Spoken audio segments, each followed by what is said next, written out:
Mary, the silent canvas of God's glory. Mary, the Mother of God, was a paradox of quietness and strength, a soul so emptied of self that her life became the clearest reflection of God's work.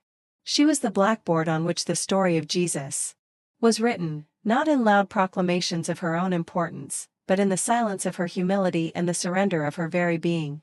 Her every word and action pointed not to herself but to Him, the Savior she bore and adored. When the angel announced that she would conceive the Son of God, she responded not with doubt or demands but with a simple, earth-shaking humility. Behold, I am the handmaid of the Lord, let it be done to me according to your word. From that moment, Mary stepped into the background, allowing her life to be a stage for the glory of God and nothing more. Her heart, so full of love for her Son, was also full of a singular desire, that He be seen, heard, and known, while she disappeared into the shadow of His radiance. Mary's silence was not the silence of passivity but of profound strength. When Jesus was presented in the temple and Simeon's prophecy pierced her soul, she did not cry out in protest. She bore the knowledge of her Son's future suffering in quiet trust, carrying the sword that would one day strike her heart. Through the years, as Jesus grew in wisdom and stature, Mary remained in the background, treasuring these moments in her heart, letting the world's gaze fall entirely upon Him. At the wedding in Cana, her words were few but pointed, "Do whatever He tells you." Even there, she directed attention away from herself and onto Jesus, showing the way to all who would seek to follow Him. Her life was an anthem of humility, a surrender so total that she became the perfect vessel of God's grace. And then came the ultimate test, Golgotha. Mary stood at the foot of the cross, silent as her Son's lifeblood poured out before her. She did not cry out in despair, though her heart must have shattered 1,000 times over.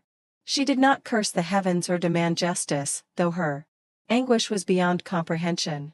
Instead, she stood, silent, steadfast, and surrendered, allowing her suffering to blend with His, her silence amplifying His final cry, "It is finished." Even in this moment, Mary disappeared so that God's glory could shine all the brighter. She chose to be nothing so that He could be everything, to be the canvas on which His masterpiece of redemption was painted. Mary's life is a challenge to every Christian who struggles with pride, self-promotion, or the need to be seen. She teaches us that true greatness lies not in drawing attention to ourselves but in pointing always to Christ. Her humility, her silence, her surrender, they confront the noisy, self-centered faith that so often seeks recognition rather than reflection. Mary's life whispers to us, can you be a blackboard for Christ? Can you let Him write His story on your life without trying to take credit for the work?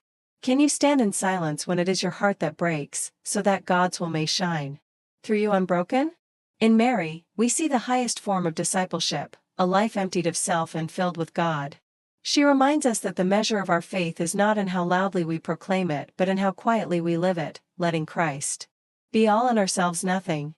Let us, like Mary, become the silent servants of God's glory, the blank canvas on which He paints His masterpiece, the humble instruments through which He works His will.